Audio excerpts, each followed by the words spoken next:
জয়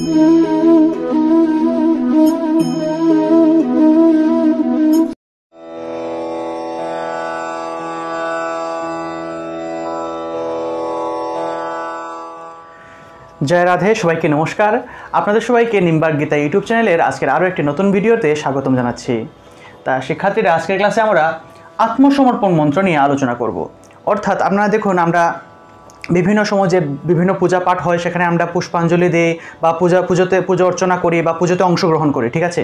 তা এই পুজো অর্চনার শেষের দিকে, অর্থাৎ পূজাতে মনে করেন যে আপনি পুষ্পাঞ্জলি দিয়েছেন, পুষ্পাঞ্জলির শেষের দিকে আপনারা কি করবেন, আপনারা একটি আত্মসমর্পণ মন্ত্র পাঠ করবেন। অর্থাৎ আপনারা এই যে পূজাটা দিলেন, পূজার পরে আপনারা নিজেদেরকে নিবেদন করলেন গোবিন্দের কাছে যে হে গোবিন্দ, আমি না ভালো করে পূজা পাঠ পারি, না আমি ক্রিয়া পারি, না আমি মন্ত্র পারি, আমি তোমার কাছে নিজেকে নিবেদন করছি, বা আমার যা কিছু এখানে ভুল ভ্রান্তি হয়েছে তুমি সেই সমস্ত কিছু পরিপূর্ণ করে দাও।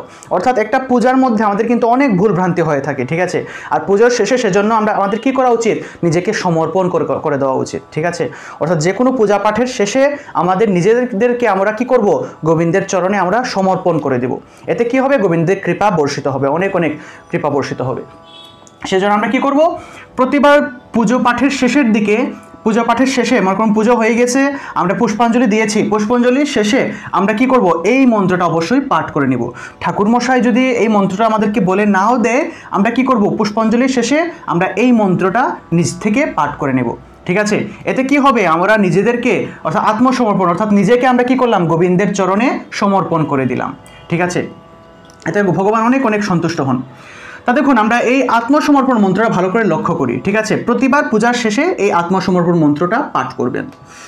তা দেখুন, আমরা প্রথমে এই মন্ত্রটার উচ্চারণ লক্ষ্য করি, তারপরে এই মন্ত্রটার বাংলা অনুবাদটা আমরা ভালো করে বুঝব।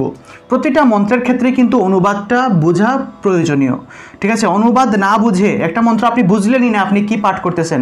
একটা মন্ত্র ভালো করে বোঝার পরে তারপরেই শিখবেন, না বুঝে কোনো কিছু কখনো শিখবেন না। এতে কি হবে, জিনিসটা কাজে লাগবে না।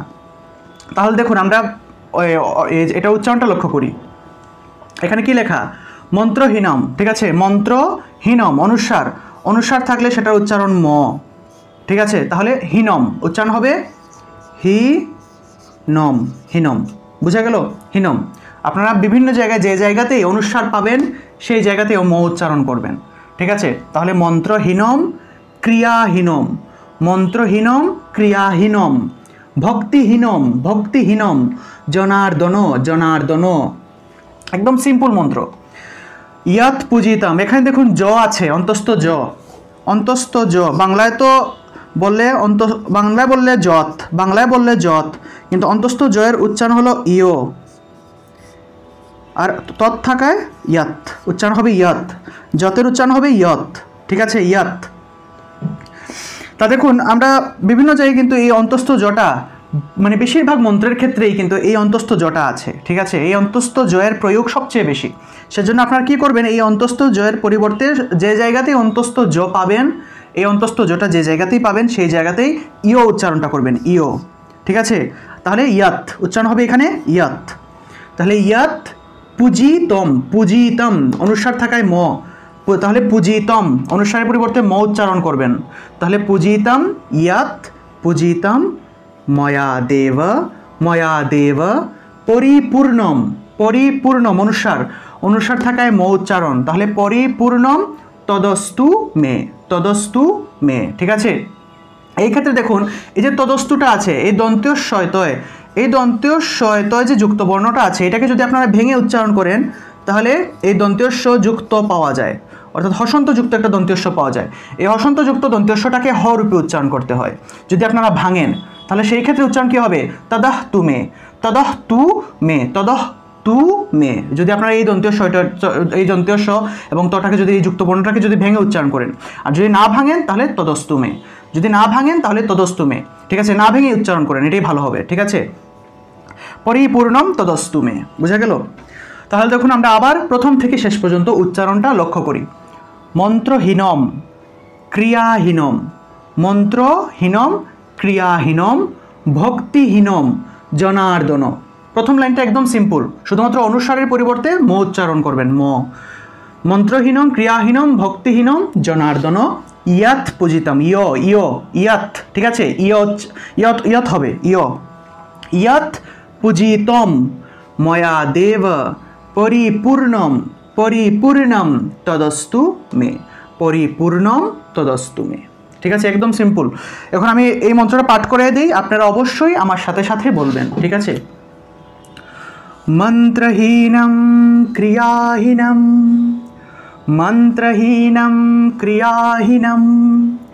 ভক্তিহীনম জনার্দন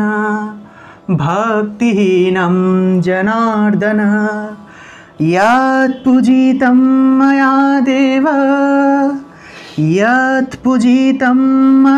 দেব পরিপূর্ণম তদস্তু মে। দেখুন আবার, মন্ত্রহীনম ক্রিয়াহীনম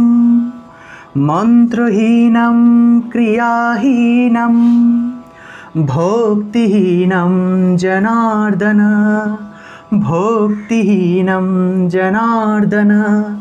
ইয়াৎ পূজিতম ময়া দেব পরিপূর্ণম তদস্তু মে।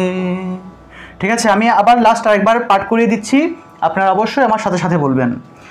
মন্ত্রহীনম ক্রিয়াহীনম ভক্তিহীনম জনার্দন ইয়াৎ পূজিতম ময়া দেব পরিপূর্ণম তদস্তু মে।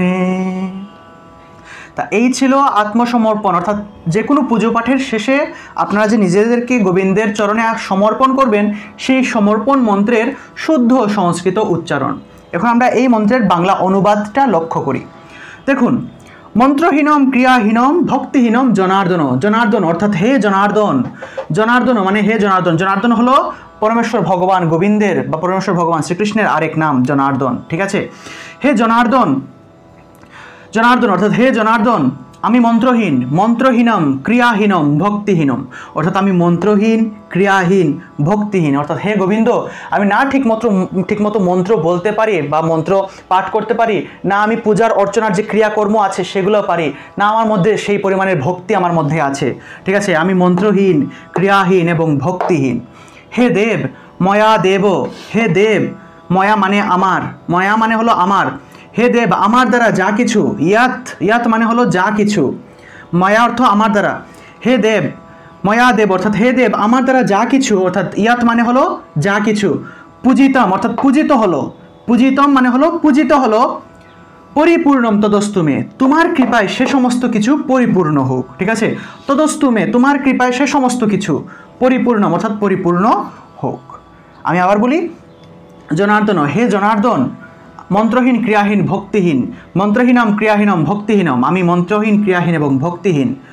ইয়াৎ পূজিতম ময়া দেব, হে দেব আমার দ্বারা, ময়া মানে হলো আমার দ্বারা, ময়া দেব অর্থাৎ আমার, হে দেব আমার দ্বারা যা কিছু, যত শব্দের অর্থ হলো যা কিছু, পূজিতম অর্থাৎ পূজিত হলো, পরিপূর্ণম তদস্তু মে তোমার কৃপায় সে সমস্ত কিছু পরিপূর্ণ হোক। ঠিক আছে, আপনারা প্রতিবারই যখন পূজা পাঠ করবেন, ঠিক আছে, গীতা পাঠ হোক বা যে কোনো পুজো হোক, ঠিক আছে, পুজো অর্চনা হোক, আপনার পুজোর শেষের দিকে, ঠিক আছে, আপনার বাসায় যদি নিত্য পূজা করে থাকেন, পুজোর শেষের দিকে অথবা যে কোনো একটা জায়গায় পুজো হয়েছে, আপনি পুষ্পাঞ্জলি দিয়েছেন, ঠিক আছে, এই পুষ্পাঞ্জলির পরে শেষের দিকে আপনার কি করবেন, এই মন্ত্রটা পাঠের মাধ্যমে গোবিন্দের চরণে নিজেকে সমর্পণ করবেন। ঠিক আছে, হে গোবিন্দ, আমি ঠিক মতো মন্ত্র পাঠ করতে জানি না, আমি ক্রিয়াকর্ম জানি না, আমার মধ্যে সেই পরিমাণের ভক্তি আছে, তুমি আমার এই যে আমি যে পুজো করলাম বা এই যে পুষ্পাঞ্জলি দিচ্ছি, আমার যা কিছু এখানে অপূর্ণতা রয়েছে, তুমি সেই সমস্ত কিছু তোমার কৃপার দ্বারা পরিপূর্ণ করে দাও হে গোবিন্দ বা হে ভগবান।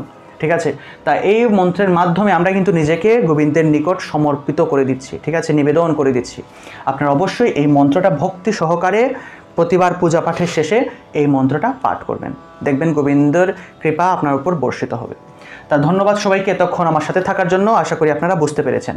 আপনাদের মনের যে কোনো ধরনের যদি প্রশ্ন থাকে বা কোন ধরনের মন্ত্র আপনারা চান, আগামীতে ক্লাসে আমি সেই সকল মন্ত্র নিয়ে উপস্থিত হব। আপনারা অবশ্যই এই ভিডিওটার কমেন্টে আপনারা আমাকে জানিয়ে দেবেন যে দাদা এই মন্ত্র নিয়ে ভিডিও নিলে বা এই মন্ত্র নিয়ে ক্লাস নিলে ভালো হয়। আপনারা অবশ্যই ভিডিওটির কমেন্টে আমাকে জানাবেন এবং অবশ্যই আজকের ক্লাসটা কীরকম হয়েছে, কীরকম লেগেছে আপনাদের অবশ্যই আমাকে জানাবেন।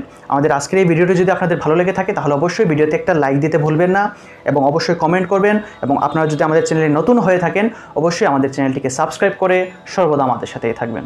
ধন্যবাদ সবাইকে, সবাই ভালো থাকুন, নমস্কার।